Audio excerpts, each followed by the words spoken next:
ಈಗ ಸೂರ್ಯ ಇದು ಶ್ರೀಮಂತ ಮನೆ ಅರಮನೆ ಯಾವ ಮನೆ ಲಕ್ಷಣ ಹೋಗ್ಬೇಕು. ಇವರು ಬಡವರಿಗೆ ನಮ್ಮ ಅರಮನೆ ಗುಡಿಸಲುಗಳಿಗೆ ಬಡತನ ಶ್ರೀಮಂತಿಕೆ ಇರಬೇಕು ಹೊರತು ಸೂರ್ಯನ ಬೆಳಕಿಗೆ ಶ್ರೀಮಂತಿಕೆ ಬಡತನ ಇಲ್ಲ. ಅದು ಬೆಳಕಷ್ಟೇ. ಹಾಗಾಗಿ ನಮ್ಮ ಭೌತಿಕವಾಗಿ ಶ್ರೀಮಂತಿಕೆ ಬಡತನ ಇರುವುದು ಹೊರತು ಮನಸ್ಸಿಗೆ ಬಡತನ ಹೊಂದುವುದನ್ನು ಯಾರು ಶ್ರೀಮಂತ ಮಾಡಲಿಕ್ಕೆ ಸಾಧ್ಯ ಇದೆ. ಮನಸ್ಸು ಶ್ರೀಮಂತ ಆಗುವುದನ್ನು ನಾವು ಬಡವರು ಮಾಡಲಿಕ್ಕೆ ಸಾಧ್ಯ ಇಲ್ಲ. ಅದಕ್ಕೆ ಮನುಷ್ಯನ ಮನಸ್ಸು ಶ್ರೀಮಂತ ಆಗಬೇಕು. ಒಂದು ಶ್ರೀಮಂತರ ಮನೆಯಿತ್ತು, ಊಟ ಹಳ್ಳಿ ಒಂದು ಸಣ್ಣ ಉದಾಹರಣೆ.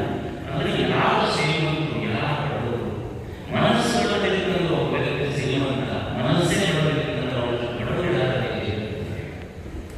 ಒಂದು ಊಟ ಹಳ್ಳಿ, ನಿಮ್ಮ ಲಿಂಗರಾಯನ ಹಳ್ಳಿ ಅಂತ ಒಂದು ಊಟ ಹಳ್ಳಿ, ಅದರಲ್ಲಿ ಶ್ರೀಮಂತ ಹುಡುಗಿದ್ದು ಅವನ ಮಗನ ಹುಡುಗಿತ್ತು. ಅವನ ಮಗನ ಮದುವೆಗೆ ಆ ಶ್ರೀಮಂತನ ಹೆಂಡತಿ ಬಳಿ ಜಿಲ್ಲೆಯಲ್ಲಿರುವಂಥ ಊರಿಗೆ ಹೋಗಿ ತಮ್ಮ ಬೀಗರಿಗೆ, ಸಂಬಂಧಿಕರಿಗೆ, ಊರಗೆರೆಯರಿಗೆ ಎಲ್ಲರಿಗೂ ಪಟ್ಟಿಗೆ ತಗೊಂಡಿದ್ದರು. ಅವರ ಮನೆಯಲ್ಲಿ ಒಂದು ಹುಡುಗಿತ್ತು, ಅದು ಮುಸುಲಿಕ್ಕಿತ್ತು. ಅವರ ಮನೆಯಲ್ಲಿ ಒಂದು 25-30 ವರ್ಷದಿಂದ ಅವರ ಮನೆಯಲ್ಲಿ ಮುಸುಲಿಕ್ಕಿತ್ತು. ಗಂಡ ತೀರಿಕೊಂಡಿಲ್ಲ, ಮಕ್ಕಳು ಇರಲಿಲ್ಲ. ಇವ್ರ ಮನೆಯಲ್ಲ ಮುಸುಲಿಕ್ಕಿತ್ತು, ಇವ್ರ ಮನೆಯಲ್ಲಿ ಕಸ ಹೊಂದಿತ್ತು. ಇವರಿಗೆ ಶಿಕ್ಷಣ ಮಾಡಿಕೊಂಡು ತಾನು ಹೆಣ್ಣುಗಳನ್ನು ಹೋಗ್ತಿತ್ತು. 25-30 ವರ್ಷ ಅವರ ಮನೆಯಲ್ಲಿ ಕೆಲಸ ಮಾಡಬೇಕು. ಅವರು ಶ್ರೀಮಂತನ ಹೆಂಡತಿ ತನ್ನ ಮಗನ ಮದುವೆಗೆ ಎಲ್ಲರಿಗೂ ಪಟ್ಟಿಗಳಿಂದ ಮುದುಕಿ ಮಾಡಬೇಕು. ಒಂದು ದಿವಸ ಏನಾದ್ರು ಅಂದ್ರೆ ಆ ಶ್ರೀಮಂತನ ಹೆಂಡತಿ ಎಲ್ಲ ಲೆಕ್ಕ ಮಾಡಾಕಿದ್ರೆ ಸೀರೆ ಅವರ ಮುದುಕಿ ಸೀರೆ ತಂದಿಲ್ಲ. ಊರನ್ನು ಬಟ್ಟೆ ಅಂಗಡಿ ಇತ್ತು, ಅಲ್ಲಿ ಹೋಗಬೇಕು. ಶ್ರೀಮಂತನ ಹೆಂಡತಿ ಹೋಗಿ, ಇಲ್ಲ ನನ್ನ ಮಗನ ಮದುವೆ ಸಲುವಾಗಿ ಎಲ್ಲರಿಗೂ ಬಟ್ಟೆ ತಂದಿದ್ದೀನಿ, ನನ್ನ ಮನೆಯಲ್ಲಿ ಮುಸುಲಿಕ್ಕಿರುವ ಮುದುಕಿಗೆ ಸೀರೆ ಕೊಡಬೇಕಾಗಿತ್ತು, ತಂದೇ ಇಲ್ಲ.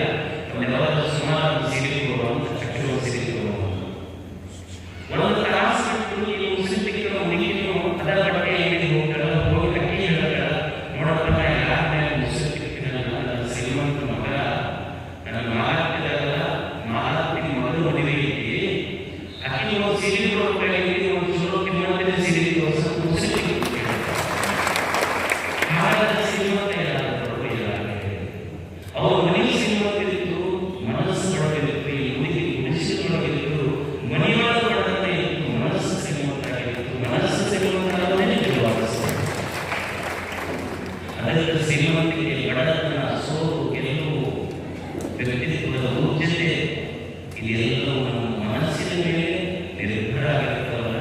ಅದಕ್ಕೆ ಮೈಲಾರದ ಬಸವಲಿಂಗ ಶರಣರು ಕೇಳಿದ ಅವರ ಗುರುವಿನ ಸಲಹೆಯಲ್ಲಿ ಮೊದಲು ಕೇಳಿದ ಮೊದಲ ವಾಕ್ಯವೇ ನನ್ನ ಮನೆಗೆ ಹೋಗಬೇಕು.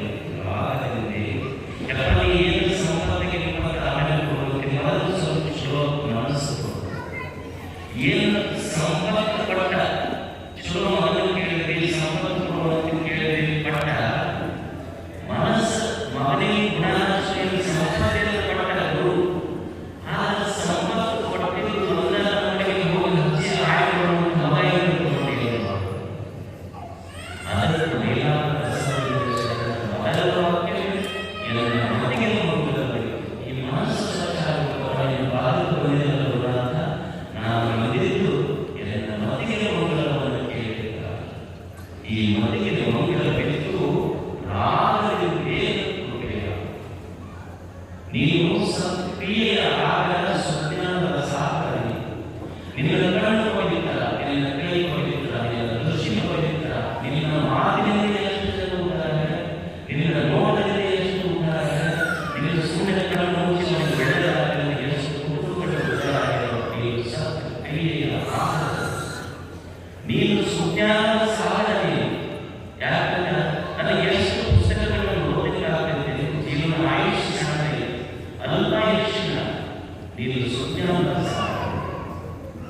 ಯಾರು ಸುಜ್ಞಾನದ ಸಾಧನೆ ಅಂದ್ರೆ ನೀವು ನೋಡಿ, ಒಂದು ಆಕಳತೆ ನಿಮ್ಮ ಮನೆಯೊಳಗೆ ಆಕಳ ಸಾಕಿದೆ.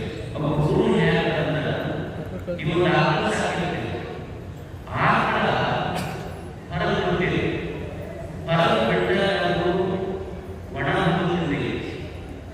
ಹಳ್ಳ ಗಾಡಿ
ಶಿಷ್ಯನಿಗೆ ಆ ಜ್ಞಾನ ಕೊಟ್ಟರೆ ಶಿಷ್ಯನಿಗೆ ಇನ್ಫೆಕ್ಷನ್ ಆಗಿಲ್ಲ.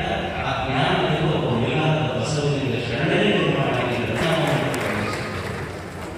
ಅದಕ್ಕೆ ಗುರು ಅಷ್ಟು ದೊಡ್ಡ ಗುರುವಿಗೆ ಇದು